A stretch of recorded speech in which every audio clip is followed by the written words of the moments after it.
Alhamdulillahi Rabbil Alameen. Allahumma salli ala Muhammadin wa ala alihi wa sahbihi wa sallam. One of the ways that we can test the truthfulness or the veracity of any message or any claim to revelation is by examining the life and the behavior of the person who claims to carry the message. In this case, of course, we're going to look at the life of the Prophet Muhammad. May God's peace and blessings be upon him. And we are going to look at the life of the Prophet Muhammad in an analytical sense, in a rational way. We want to ask ourselves or pose three simple questions, or three variant possibilities. The first possibility is that the Prophet Muhammad, or that any person in fact who claims to be a prophet, who claims to be receiving revelation from God, we can apply these possibilities to that individual. Or in fact, any individual who's making a claim about anything. The first possibility is that that individual is a liar. That individual knows that they are not receiving revelation from God, and they purposefully go out to deceive people concerning this issue. Now obviously such a character, such a personality would display various characteristics, and that there are certain things that would necessitate the effectiveness of such a deception. We'll examine those issues just in a minute. The second possibility is that the individual is not a liar. The individual sincerely and truly believes that they are receiving revelation from God, but they are deluded. They are perhaps suffering from some type of psychotic mental condition. Perhaps they are suffering some form of delusion, but the person sincerely and truly believes that they are a messenger from God. They are not lying, they are not deceiving, they actually truly believe it. And such an individual will also display certain characteristics, certain attributes, certain ways of behaving. And the third possibility is, of course, that that individual is telling the truth. That individual actually is indeed receiving revelation from God. What we want to do is apply this analytical approach to the Prophet Muhammad. And we don't have time to examine in depth and in detail the whole life and the character of the Prophet Muhammad. So what we want to do today, very briefly, is begin by discussing what the opponents of Islam have said in their arguments about the Prophet Muhammad. Now, being opponents of Islam, of course, they are not prepared to accept the third alternative, that Muhammad, may God's peace and blessings be upon him, was a prophet. So they have to find some other explanation. They have to come to some other conclusion as to why Islam is the way it is. How did the information in the Quran come to be the way it is? How do we explain the behavior and the life and the teachings of Prophet Muhammad and the whole of Islam? Since they can't accept that he is a prophet of God, they must find an alternative explanation.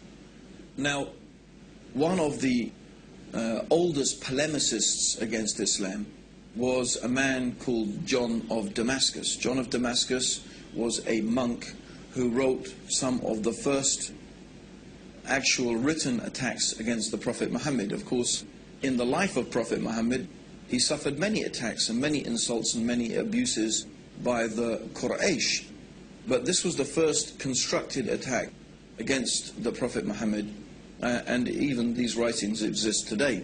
And John of Damascus posited the argument that Muhammad had invented Islam. He was a liar. The whole thing was contrived, the whole thing was invented.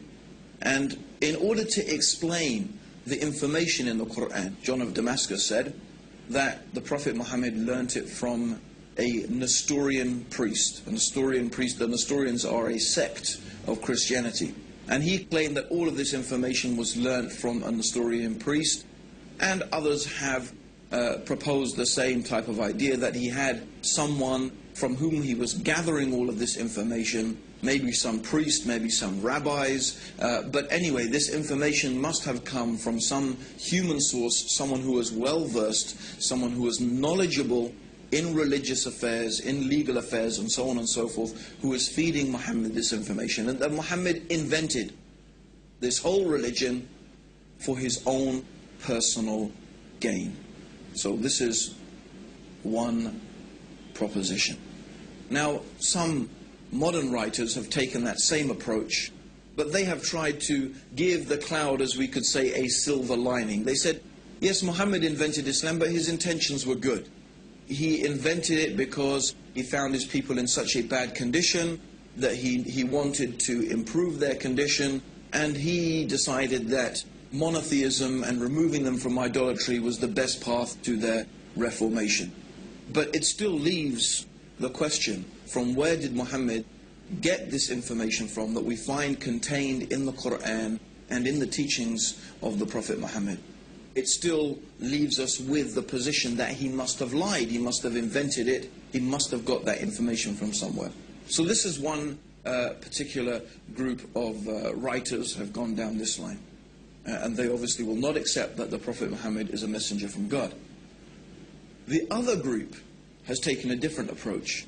They examined the life of Prophet Muhammad, and they said that, well, everything we can see about this man, from his character, from his personality, from the way that he behaved, from his personal characteristics that he displayed to his wives, to his companions, and so on and so forth, shows that this man genuinely believed that he was a messenger of God, because he did not behave in the manner and with the characteristics of a liar. In fact, as we have previously mentioned, he was known amongst his people for his truthfulness, his trustworthiness, and his honesty. One of the nicknames that the pagan Arabs had given to Prophet Muhammad before he claimed prophethood was Al-Amin. And Al-Amin means in Arabic the truthful and the trustworthy.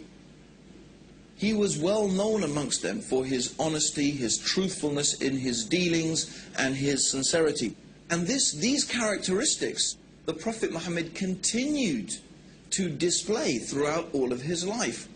And so they said, well, the Prophet Muhammad manifested this apparent and obvious sincerity and truthfulness. We don't find duplicity in his character. We don't find deceitfulness in his character. So they said, no, we cannot accept that the Prophet Muhammad was a liar. Therefore, we believe that he was deluded. He was suffering from some psychotic condition, some form of epilepsy, some neurosis that made him believe that he was a prophet, but he was a very sincere individual, although concerning the issue of being a prophet of God, of course, we don't accept that. This is what they claim. Therefore, they explain the life of Prophet Muhammad, and they explain him by saying that he was suffering some type of delusion. Now, what is interesting is when we bring both of these two ways of describing or explanation for the life of Prophet Muhammad together, when we bring them together, we are left with a problem. And the problem is this, is these two different ways of examining the life of Prophet Muhammad actually contradict each other.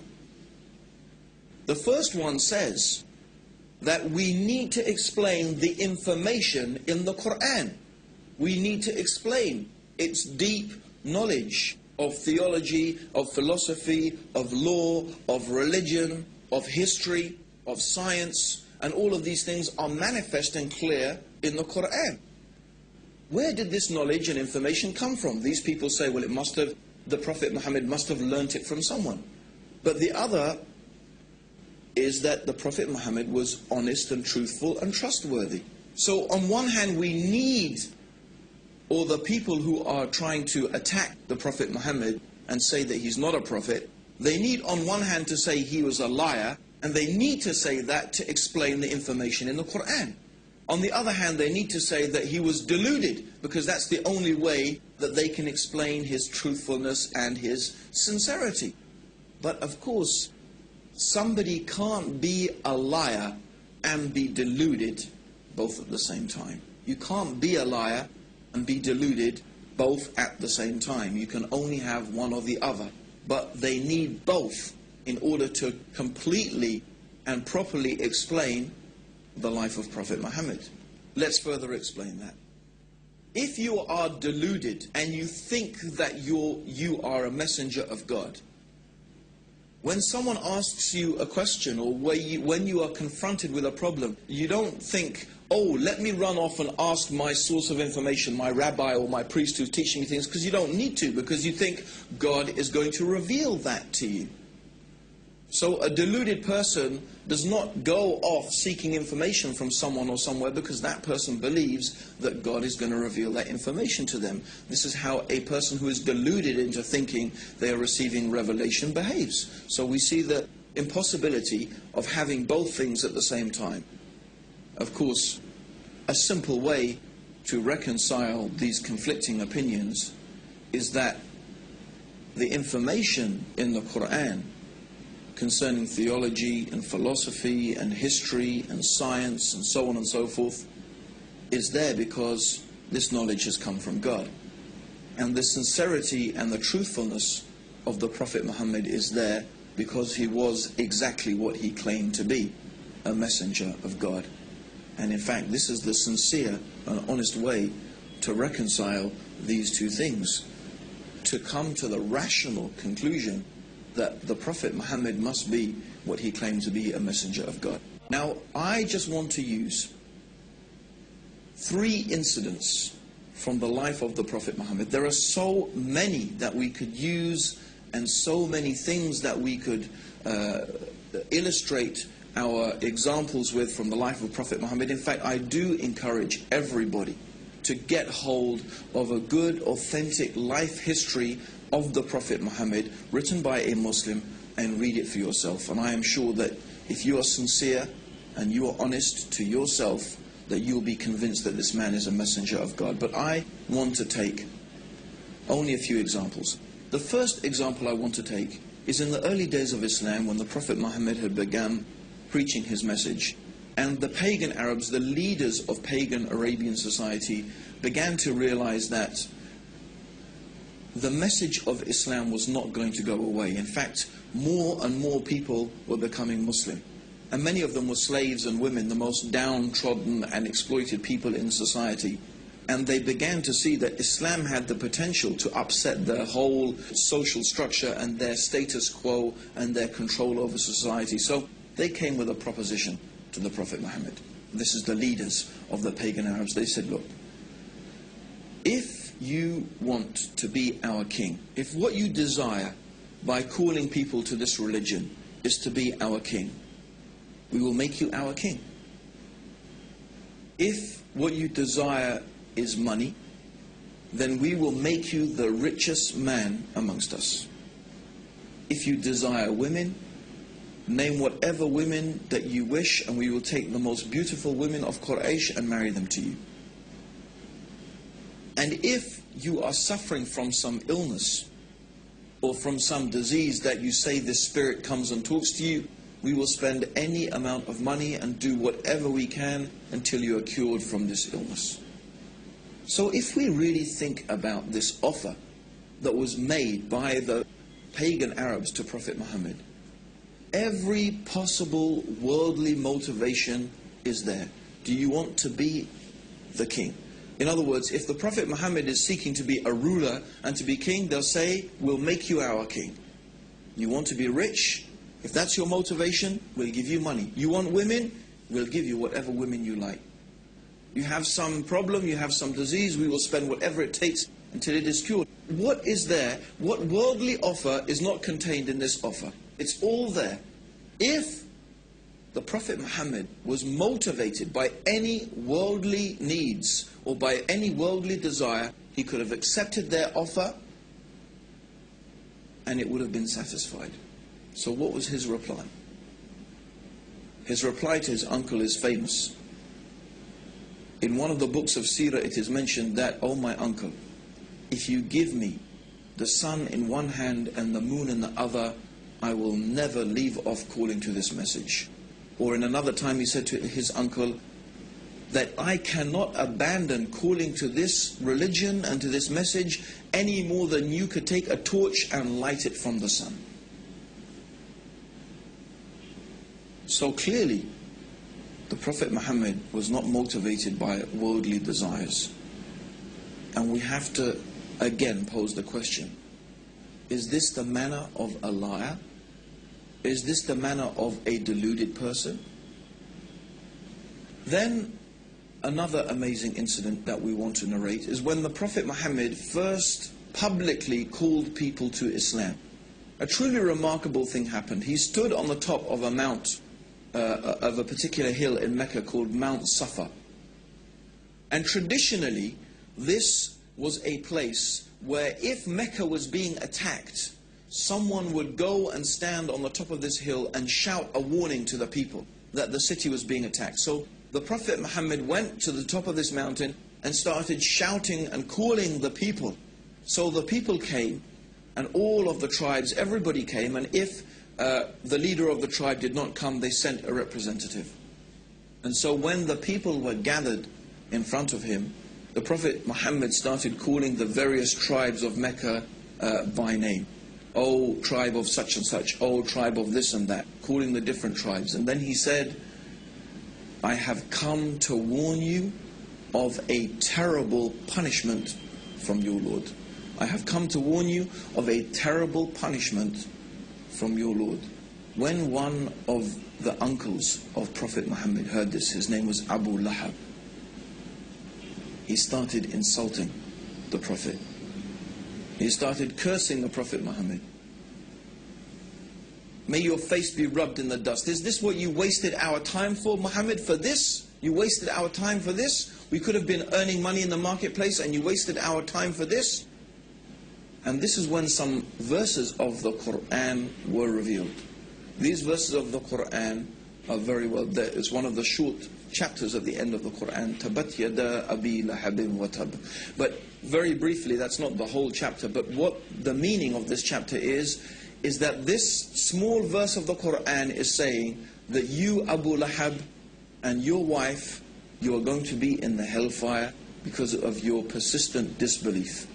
Now, Abu Lahab was a character that whatever the Prophet Muhammad said, this man would contradict it. In fact, when the Prophet Muhammad used to go and try and teach the people and talk to them about Islam, Abu Lahab would follow behind him, and then he would warn the people and say, "This man is a liar, this man is trying to misguide you, don't listen to him, will you abandon the religion of your ancestors," and so on and so forth. So every time the Prophet was trying to call the people to the beauty of the worship of the one God, to this true religion, this man would contradict him. But all this man, Abu Lahab, ever needed to do to almost demolish Islam was to testify that there is only one God, Allah, and that Muhammad was the messenger. And then he could say, "Well, I am a Muslim now, but what are you going to do with this verse of Quran that says that I'm going to be in the hellfire and that I will die a disbeliever?" But for 10 years, these verses of the Quran and this Abu Lahab existed side by side. But he could never take this testimony of faith. Would a liar behave like that? Would someone who is inventing something begin with such a dangerous challenge? People who are lying and people who are deceivers, they're usually very careful and manipulative in the way in which they deal with things. But these verses of the Quran show the complete honesty and the complete sincerity and the forthrightness of this message of Islam. Believe in Allah and His Messenger, or you will face a terrible punishment from Allah. And when this man Abu Lahab protests and he starts insulting, then these verses come from God to the Prophet Muhammad. You are going to suffer eternally for your disbelief. This is not a very, if you were a conniving person, lying and deceiving, I don't think this is the way that you would think of starting your message, because then the man would say, but actually I was really thinking about becoming Muslim and I wanted to embrace Islam. And you would look really a fool. So we see that, and this is what we mean, is that when you're looking at the life and the teachings of the Prophet Muhammad, you do not find the characteristics of a deceiver and of a liar. Yet when we go and we examine the Quran, we find all this knowledge, all this information, that even some of these things scientists have only begun to discover today. It's truly remarkable. Now there's one final incident I want to mention that is really, again, a very strong and very clear illustration that the Prophet Muhammad must have been a messenger from God. And this is some later time in Medina. The Prophet Muhammad had a son. The son, his name was Ibrahim, and the Prophet Muhammad, of course, may God's peace and blessings be upon him, you know, he longed for a son, and he had this beautiful son. His name was Ibrahim. But when Ibrahim was 6 months old, just 6 months old, this baby died actually in the arms of the Prophet Muhammad. Now, on the very same day which the son, the child of the Prophet Muhammad had died, there was an eclipse of the sun. So imagine that. The Prophet Muhammad's son dies, and the very same day there is an eclipse of the sun. And I'm sure there's many people, even right now, who would say, that's it for me. If there was an eclipse of the sun on the same day that his son died, he must be a prophet of God. You would think of it that it's a type of proof. And in fact, in those days, when people were very superstitious, they started running out of the buildings. They had heard that the Prophet Muhammad's son had died, and now they were seeing an eclipse of the sun, and they started coming out of their houses saying, look, even the sun darkens for the death of the child of Prophet Muhammad. So this is what the people were saying. Now imagine, if you had been spending so many years lying to people, trying to fool them about this thing, you would say, you see, I told you, the thing I've been telling you all along, you see, this is a proof from God. And if you were deluded, you would be thinking, yes, this is a sign from God to show that I'm a messenger. But what did Prophet Muhammad do? He called the people and he said to them, and when he called them, he assembled them in front of them, he said, this is just the sun and the moon. And they are from the natural ayat of God, the natural processes that God has made. And the sun and moon does not eclipse or rise or set for the death or the birth of any man. So when you see this, pray to your Lord. Is this the words of a deluded person? Are these the words of a liar? No. These are the words of a man who was exactly and truly what he claimed to be, the last and final messenger of God, who has brought the guidance for the peace and the benefits of all humanity until the day of judgment. And this is what we invite you to, based upon your reason and your understanding, that you can think and examine and look, read the Quran, study the life of the Prophet Muhammad, be sincere and be honest, and we feel sure that you will be convinced that there is indeed nothing worthy of worship except the one God, the Creator, Allah, and that Muhammad, may Allah's peace and blessings be upon him, is the last and final messenger from Allah. May God's peace and blessings be upon you all, and may God guide all of us closer to the truth. Assalamu alaikum wa rahmatullahi wa barakatuh.